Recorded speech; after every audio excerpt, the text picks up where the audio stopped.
Hello विद्यार्थियों, कल हमने टॉपिक पढ़ा था समुदाय। उसी को आगे कंटिन्यू हम आज करेंगे। हमने अभी तक पढ़ा था समुदाय किसे कहते हैं और समुदाय की परिभाषा क्या है, समुदाय की विशेषताएं क्या हैं। इन सब के आधार पर हमने एक समझ विकसित की थी कि समुदाय क्या होता है। समुदाय लोगों का एक समूह है जिसका एक निश्चित नाम होता है, यानी विशिष्ट नाम होता है, निश्चित भौगोलिक क्षेत्र में निवास करता है, हित, आचार, विचार, सोच में लगभग एक जैसी चीज़ों को साझा करता है। वो विशिष्ट संस्कृति होती है और आत्मनिर्भर होता है, और उसकी जो मेंबरशिप होती है वो कंपलसरी होती है। यानी आप जहाँ रहते हैं उस एरिया के सदस्य बनने के लिए आपको कोई फॉर्म नहीं भरना पड़ता, आपको कोई मेंबरशिप नहीं लेनी पड़ती। आप उस समुदाय के सदस्य अपने आप मान लिए जाते हैं, उस समूह के सदस्य मान लिए जाते हैं। तो मोटे तौर पर हमने कुछ विशेषताएं निकाली थी और चर्चा की थी कि ये एक समुदाय को रिप्रेजेंट करते हैं।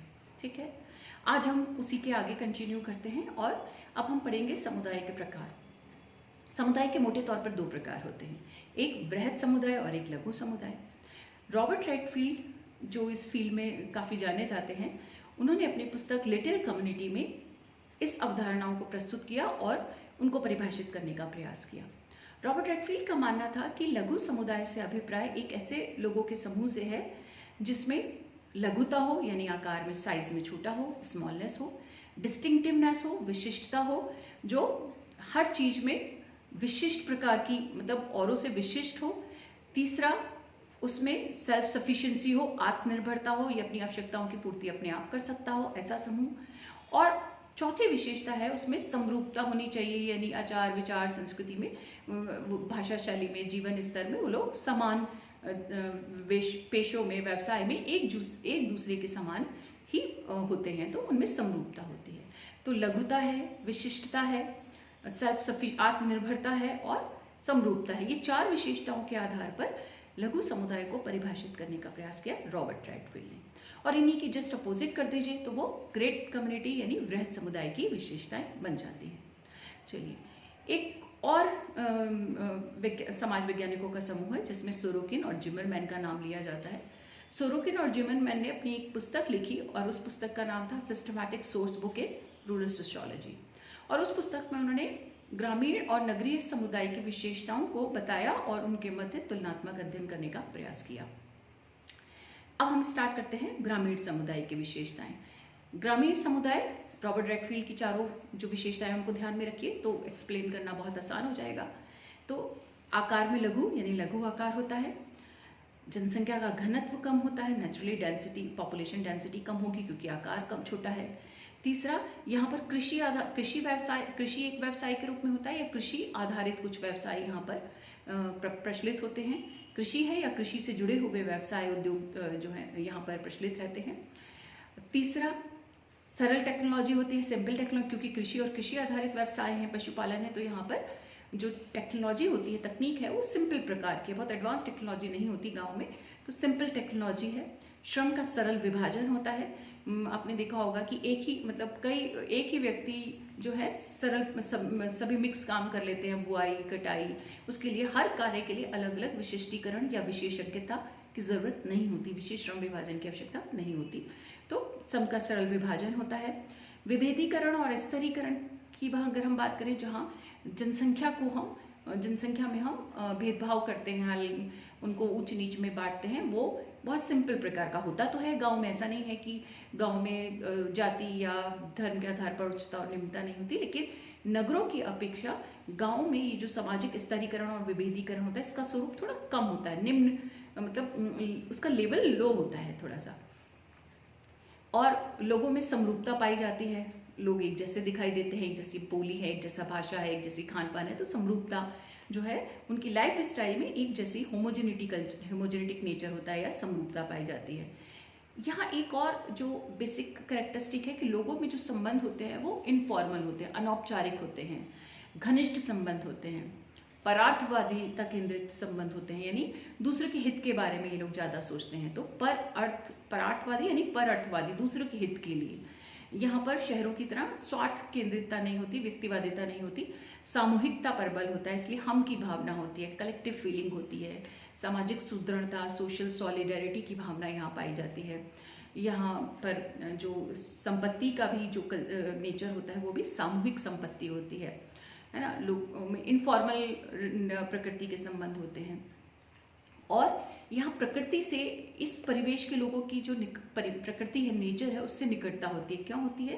क्योंकि ये कृषि या कृषि आधारित व्यवसाय करते हैं तो इनका प्रकृति से निकट का संबंध होता है, क्लोजनेस होती है इनकी नेचर के साथ। और पारस्परिक निकटता के कारण ही यहाँ जो आपने देखा होगा, कभी कभी आप गांव न्यूज़ में भी पढ़ते हैं, अखबार पेपरों में भी पढ़ते हैं, टीवी में भी देखते हैं कि गांव के जो निर्णय होते हैं, कभी किसी के घर में कोई छोटा बड़ा विवाद हो जाता है या परिवार में या परिवार के बाहर कोई विवाद हो जाता है, तो उन विवादों को सुलझाने का काम ये लोग न्यायालय या कोर्ट या पुलिस के पास कम जाते हैं, बल्कि ये लोग कोशिश ये करते हैं, अगर कोई बड़ा अपराध नहीं है और आपसी बातचीत से सुलझ सकता है, तो ये पंच और सरपंच के पास जाते हैं खुला, जहाँ पर ये इस तरह की खाप पंचायत भी आपने सुना होगा, वही उस गांव का, उस लघु समुदाय का निर्णय कर लेते हैं आपसी समझ से। वहाँ के जो पंच सरपंच होते हैं, जिनको वहाँ के लोग बहुत सारे आधारों पर चुनते हैं कि उनका दबदबा है गांव में, या वो प्रतिष्ठित लोग हैं, आर्थिक रूप से संपन्न लोग हैं, तो उनको जो है पंच के रूप में चुन लिया जाता है और फिर उनके निर्णय सर्वमान्य होते हैं क्योंकि सर्वसहमति से चुने गए होते हैं। तो ये जो सारी विशेषताएं हैं, ये हम कह सकते हैं कि ये, और एक इम्पॉर्टेंट विशेषता कि यहाँ पर जो गतिशीलता होती है, यानी गांवों और नगरों बाहर जाने की, अपने काम कर छोड़ने की, वो शहरों की अपेक्षा कम होती है। लोग मूव कम करते हैं, मोबिलिटी की जो दर होती है, गतिशीलता की दर होती है, वो कम होती है। ठीक है, चलिए अब जैसे इसका उल्टा आप कर दीजिए नगरीय समुदाय की विशेषता में, तो आकार बड़ा यानी वृहद आकार होगा। वृहद समुदाय है नगरीय समुदाय, वृहद समुदाय का उदाहरण है। तो आकार बड़ा होगा यानी वृहद आकार होगा। जनसंख्या का घनत्व, डेंसिटी ऑफ पॉपुलेशन भी अधिक होगी। यहाँ गैर कृषक व्यवसाय होते हैं, यानी एग्रीकल्चर बेस्ड नहीं होते, एग्रीकल्चर से परे नॉन एग्रीकल्चर व्यवसाय होते हैं, प्रोफेशंस होते हैं, जैसे नौकरियां हैं या उद्योग धंधे हैं, कारखाने हैं, ये सब चीज़ें यहाँ पर होती हैं। और आज के दौर में तो आप कंप्यूटर, सर्विस सेक्टर भी यहाँ पे देखते हैं। इसीलिए प्राकृतिक परिवेश से इनका दूर का संबंध होता है, निकट का संबंध नहीं होता।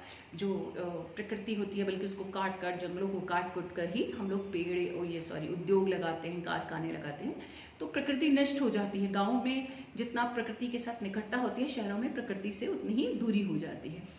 नगरों का हमने पढ़ा था कि गांव स्वाभाविक रूप से उत्पन्न हो जाते हैं, जहां व्यक्ति कृषि या कृषि आधारित व्यवसाय करते हैं, वहीं वो बसते चले जाते हैं, तो गांव स्वाभाविक रूप से विकसित हो जाते हैं। लेकिन नगरों को मनुष्य जो होता है अपनी आवश्यकताओं के हिसाब से और को जानबूझकर यानी डेलिबरेटली बसाता है। तो नगर जो होते हैं वो मानवीय प्रयासों का परिणाम होते हैं। यहाँ पर जटिल कॉम्प्लेक्स टेक्नोलॉजी का इस्तेमाल होता है, जटिल प्रौद्योगिकी का इस्तेमाल होता है, श्रम विभाजन भी जटिल होता है। हर एक काम के लिए अलग अलग विशेषज्ञता चाहिए होती है। जैसे आप देखते हैं कि जब जॉब करते हैं आप गाँव में, आप चाहे वो किसी कारखाने में करते हो, कहीं नौकरी करते हो सरकारी या प्राइवेट, तो वहाँ पर हायरार्की होती है, संस्तरण होता है। अपर पोस्ट है, उसके नीचे सहायक है, कर्मचारी है, क्लर्क है, पियोन है। इस तरह से उच्चता और निम्नता होती है पदों में, और हर एक की क्वालिफिकेशन, योग्यता अलग अलग होती है। स्तरीकरण जो होता है वो बहुत आधारों पर होता है। धन के आधार पर, आप जाति के आधार पर, धर्म के आधार पर, धन के आधार पर, शक्ति के आधार पर और ज्ञान के आधार पर हम लोग जो है लोगों में विभेद करते हैं, स्तरीकरण करते हैं, उच्चता और निम्नता का भाव लाते हैं। गाँव में विभाजन के इतने सारे आधार नहीं हैं जितने कि शहरों में हैं, तो विभेदीकरण और स्तरीकरण का जटिल रूप होता है। यहाँ पर लोगों की जो जीवन शैली है, लाइफ स्टाइल है, उसमें जो है हेट्रोजेनिटी होती है, विषम रूपता होती है। वहाँ समरूपता होती है, लगभग एक जैसा होता है। और यहाँ लोगों का लाइफ स्टाइल और यहाँ लिविंग स्टैंडर्ड में बहुत विभेद होता है। आपका एक ही रो में, एक ही गली मोहल्ले में रहने वाले लोगों में भी आप बहुत विषम रूपता यानी हेट्रोजेनिटी देखते हैं। यहाँ पर गांव की तुलना में व्यावसायिक गतिशीलता अधिक होती है। लोग कभी ट्रांसफ़र के कारण, कभी जॉब पसंद नहीं है, चेंज करने के कारण लोग एक जगह से दूसरी जगह मूव करते रहते हैं, एक स्टेट से दूसरे स्टेट, एक सिटी से दूसरे स्टेट, और कई बार एक कंट्री से दूसरी कंट्री। और एक चीज़ कि लोग गांव से नगरों की तरह, जब गांव से नगर की ओर प्रवसन होता है, माइग्रेशन होता है, तो उसकी दर ज़्यादा है। नगर से गांव की ओर प्रवसन की दर उतनी ज़्यादा नहीं होती। ये बात अलग है कि वर्तमान दौर में अब ऐसा होने लगा है कि लोग नगर से गांव की ओर भी जो है उन्मुख हो रहे हैं, जा रहे हैं। कारण क्योंकि यहाँ प्रदूषण बहुत ज़्यादा है, बीमारियाँ फैल रही हैं, करप्शन बहुत ज़्यादा है, जो जाति धर्म आधारित दंगे हैं या भेदभाव है वो बहुत ज़्यादा बढ़ गया है। तो समाज में नगर में बहुत ज़्यादा चूँकि बुराइयाँ आ गई हैं, बेरोज़गारी बहुत ज़्यादा है, शो ऑफ बहुत ज़्यादा है, यहाँ रहना बहुत महंगा है, बहुत एक्सपेंसिव है सिटीज़ में रहना। तो ये सब चीज़ों को देखते हुए अब कुछ लोग जो है वो शांति की तलाश में कह लीजिए, मेंटल पीस की तलाश में कह लीजिए, अब वो नगरों की ओर नगर से गांव की ओर जाने लगे हैं या नगर और गांव के बीच में कहीं बसना शुरू कर रहे हैं। लेकिन अभी ये प्रवृत्ति उतनी ज़्यादा नहीं है। जो इंटरेक्शन है उनके बीच बातचीत या अंतःक्रिया करते हैं वो इनकी औपचारिक फॉर्मल ज़्यादा होती है। नगरों शहरों की तरह नहीं कि बहुत इनफॉर्मल रिलेशंस होते हैं, आप किसी को भी अपना कोई भी रिश्तेदार नातेदार बना लेते हैं, उससे बात करते हैं। यहाँ पर सब फॉर्मल रिलेशन यानी औपचारिक रिलेशन होते हैं। स्वार्थ केंद्रित इंडिविजुअलिज्म, व्यक्तिवादिता बहुत हावी होती है, स्वार्थ केंद्रित है। यहाँ पर सामूहिकता नहीं है, कलेक्टिविटी नहीं है, इंडिविजुअलिज्म है। ऐसे ही परार्थवादिता ऑल्ट्रुइस्टिक नेचर नहीं है, बल्कि सेल्फ सेंटर्ड लोग ज़्यादा हैं, आत्म केंद्रित लोग ज़्यादा हैं, स्वार्थ केंद्रित लोग ज़्यादा हैं। और इस यहाँ पर जो भी निर्णय होते हैं, कोई विवाद होता है तो उसके लिए कोर्ट, पुलिस, राज्य, इन सब का जो है सहारा लिया जाता है। तो आप दोनों विशेषताओं को देखिए तो दोनों का जो तुलनात्मक अध्ययन है उसके आधार पर आप समझ जाएंगे कि ग्रेट कम्युनिटी और लिटिल कम्युनिटी क्या है, यानी ग्रामीण और नगरीय समुदाय क्या होता है। चलिए, अब जो हमारा लास्ट टॉपिक है इसके अंदर वो है समाज और समुदाय में अंतर। अधिकतर आपका एक सवाल आता है कि what is the difference between community and society. तो जब आपने इससे पहले के यूनिट्स में पढ़ा था टॉपिक में कि समाज और एक समाज में क्या अंतर है, तो लगभग मिलता जुलता है, क्योंकि एक समाज में लोगों का समूह था और ये भी लोगों का समूह है। तो चलिए इसको हम देखते हैं। समुदाय और समाज में अंतर। समाज क्या है? संबंधों का जाल है, संबंधों से बनता है समाज, और समुदाय लोगों का समूह है। तो एक संबंधों का समूह है, एक लोगों का समूह है। नेक्स्ट, संबंध दिखाई नहीं देते, यानी समाज अमूर्त होता है और लोग दिखाई देते हैं, इसलिए समुदाय मूर्त होता है और समाज अमूर्त होता है, एब्स्ट्रैक्ट होता है, वो कॉन्क्रीट होता है। तीसरा, समुदाय का क्षेत्र सीमित होता है, क्योंकि लोग दिखाई देते हैं इसलिए जहाँ तक फैले होते हैं एक सीमित स्थान में रहते हैं। अभी आपने पढ़ा भी था उसकी विशेषता कि एक निश्चित भौगोलिक क्षेत्र में रहने वाले लोगों का समूह समुदाय कहलाता है। लेकिन समाज, इसका भौगोलिक क्षेत्र से कोई वास्ता नहीं होता, ये असीमित होता है, अपरिमित होता है, कहाँ तक फैला है ये नहीं पता होता। तो ये एक व्यापक अवधारणा है। नेक्स्ट, समाज में समुदाय में उद्देश्य और जो हित होते हैं वो समान होते हैं। समान उद्देश्य, हित, रुचि, भावनाएं, अभिवृत्ति, आचार विचार, जीवन शैली, इनकी समानता होती है, तभी वो समुदाय बनता है। और समाज में इस तरह का कोई कंसेप्ट नहीं होता, बल्कि उसमें समानता, भिन्नता, सहयोग, संघर्ष सभी कुछ पाया जाता है। समाज के अंदर अनेक समुदाय होते हैं, लेकिन समुदाय में कोई समाज नहीं होता, क्योंकि समुदाय छोटी अवधारणा है और समाज व्यापक अवधारणा है। तो एक समाज में अनेक समुदाय की संभावना हो सकती है, लेकिन समुदाय समाज से परे नहीं हो सकता। समाज में, जैसे अभी हमने कहा कि समुदाय का एक निश्चित भूभाग होता है, उसमें भूभाग का निश्चित क्षेत्र होना आवश्यक है, एक भौगोलिक क्षेत्र निश्चित है। लेकिन समाज में ऐसा कोई भौगोलिक क्षेत्र निश्चित नहीं होता, वो तो व्यापक फैला हुआ होता है। दूसरी चीज, समुदाय सहयोग के आधार पर बनते हैं, लेकिन समाज में सहयोग और संघर्ष दोनों की संभावना रहती है। ऐसे ही समाज में समानता की, समरूपता की संभावना ज़्यादा होती है, लेकिन समाज में समरूपता भी है, विषमरूपता भी है, समानता भी है, भेदता भी है, सहयोग भी है, संघर्ष भी है, प्रेम भी है, घृणा भी है। हर विपरीत विशेषता यानी द्वंद्वात्मक एकता पाई जाती है। तो सारी चीज़ें उसमें आ जाती है।